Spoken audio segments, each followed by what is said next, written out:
We are waiting to hear President Biden's reaction to the new GDP report showing the U.S. economy shrank for the second consecutive quarter, plunging the country into a recession, despite his and his team's best efforts to spin it otherwise. This is Outnumbered. Hello, everyone. I'm Emily Campagno. Also joining me today, Kennedy, Jackie DeAngelis, Leslie Marshall, and Jason Chaffetz. Now, there's no doubt about it. Today's GDP numbers prove we are in a recession, a fact that didn't come as a surprise to most economists. But while they were warning about it, the Biden administration spent months doing everything in their power to deny this was about to happen. And at a minimum right now, polls show that over 65% of Americans feel that way. They worry about their paychecks stretching to cover costs each month. So as we talk about the onslaught that Americans feel right now of those rising inflation and costs, the decreased value of their finances, the scarcity on the shelves, Leslie, let's talk about how the media has portrayed this. Americans feel abandoned by the president and this administration that refuses to acknowledge their pain, and also by the media who refuses to cover it accurately. I don't think that they're refusing to acknowledge the pain. And I think the labeling, I think they're right on. It doesn't matter what you call it. It's what the voter feels. And that's not Democrat or Republican. That's just Americans, right? There are good news, points when you have the gas prices, falling for over 40 days, unemployment still a little low. You have a strong jobs report. Retail sector's been off both June and July. Those are all pluses, which is why some economists hesitate, whether you are Jane Fraser, the head of Citicorp, the CEO of Citicorp, whether you are one of the U.S. economists that say, look, I think because some of the growth, it's premature and a bit pessimistic to say that we are in, or definitely it's a definitive recession coming. But then there are those that would say, well, Merriam-Webster defines it as, I'm looking for the definition from economists, but voters are not looking for any kind of a definition. I think most voters would say they couldn't define a recession or tell anybody how it affects them. They just know what they're feeling right now, and that's not positive economically. Can I ask you a quick follow-up? As a Democrat, how does one that supports this administration justify their continued spending, their continued hemorrhaging of our money that is increasing all of this pain and suffering? How is that defensible? First of all, $1.9 trillion was responsible for less than 2% of our inflation. And when you look at world factors, we have a global problem with inflation, right? And we certainly know that, the invasion of Ukraine by Russia, we know that the pandemic, we know the supply chain issues, all of that have contributed to this. But right now, look, Joe Manchin is on board with legislation we're going to hear about shortly. And when Joe Manchin's on board with something, I think Republicans would be on board. Because even though he's a fellow Democrat, I think his cape is a bit purple more than it is blue. Welcome back. Two Kentucky families have filed separate lawsuits against Instagram's parent company, Meta. They say the app's algorithm exposed their daughters to harmful images that drove them to develop eating disorders and attempt suicide. An excerpt from one lawsuit says Alex was repeatedly bombarded with and exposed to content recommended and or made available to her by Meta, which increasingly included underweight models, unhealthy eating, and eating disorder content. While the second family alleges their daughter's, quote, use of Instagram developed into a dependency on the Instagram product and coincided with a steady but severe decline in her mental health. Leslie? Do we just agree? We agree sometimes.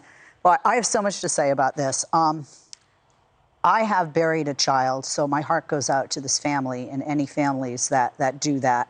And I know when that happens, you want to blame somebody. In my situation, it was God, to be very honest. I have a 14-year-old daughter, and she will sometimes, she's going to kill me for saying this on national television, she will sometimes talk to me about how her nose, and I think my daughter's beautiful. We all think our kids are beautiful. Oh, my nose is this, or, worried about weight, and, she's a stick. And, it's not just the Instagrams and the Facebooks and the TikToks.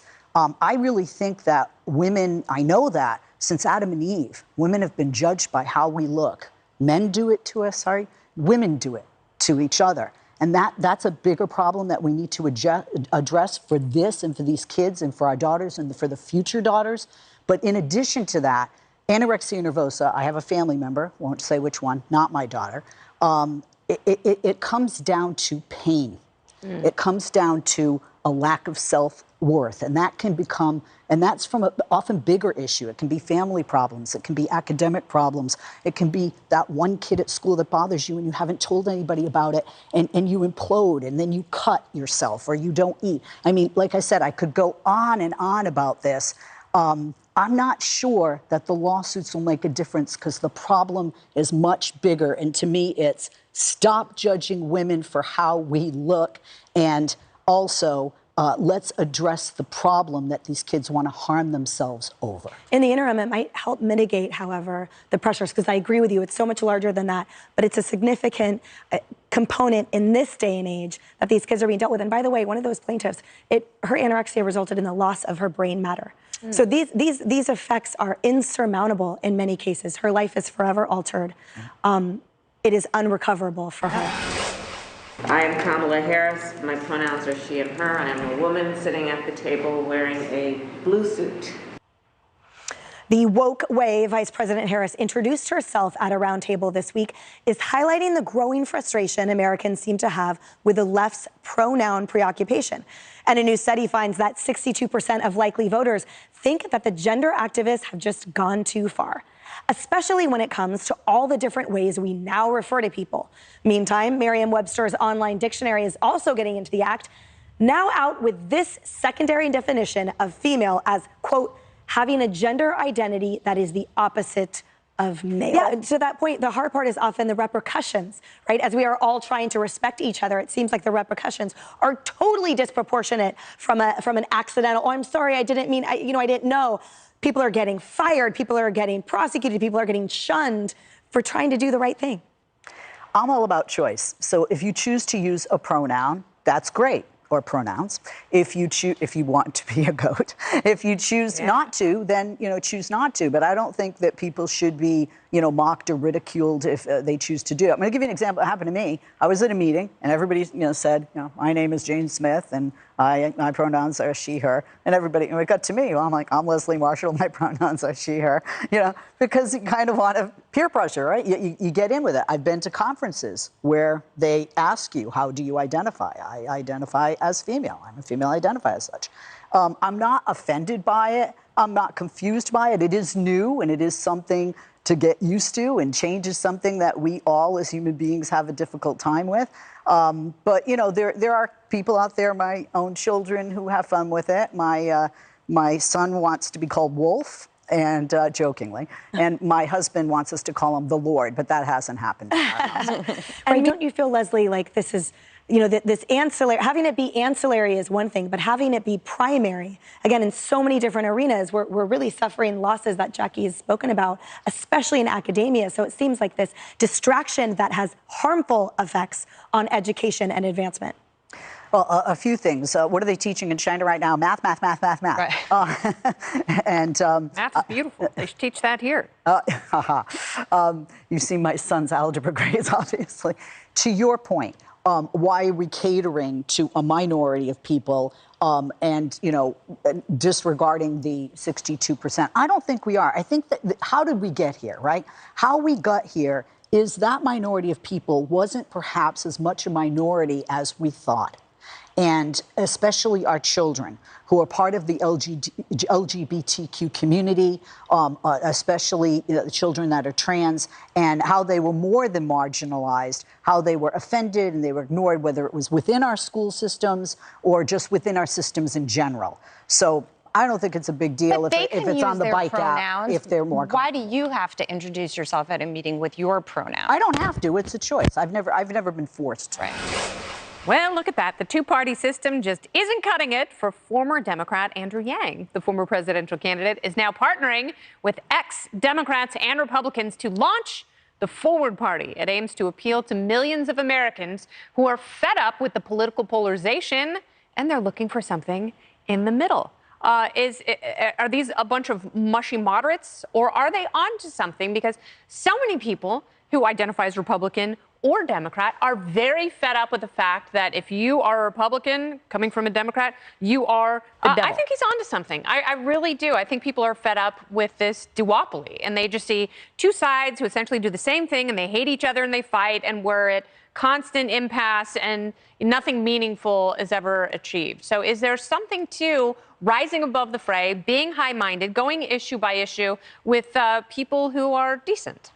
Yes, but only if you get rid of the Electoral College, which is not going to happen in our lifetime, right? You know, you said good luck. I can't remember if that was on or off air, and I would agree with you there. I do think it'll happen someday, though. I really do. Sadly, I don't think any of us will be alive for it, because that's what you need to do. Our system is catered to benefit a Democrat or Republican to winning, not a Libertarian, not a Green Party candidate, not a Reform candidate, an independent, whatever party. No, it's not. No, it's not. It's because of the Electoral College. And also the Commission on Presidential Debates, they will never let outside voices come in and challenge the status quo, unfortunately. Right. Well, and then the other Republicans don't want to get behind the Presidential Debate Commission, so they're opposed to it as well. Good. Then we had let the Libertarian party. We've had different parties throughout our history. Yes, and now we don't have parties. We have factions, Emily.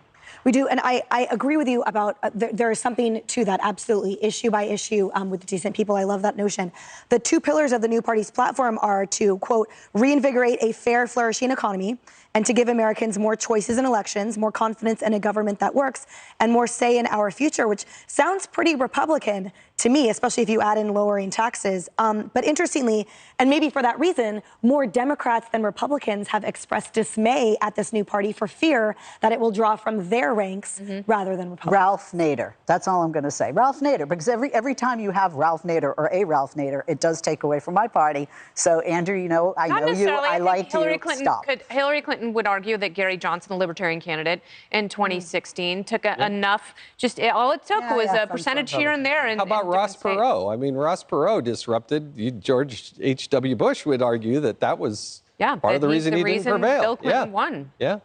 And look where that got us, Jackie.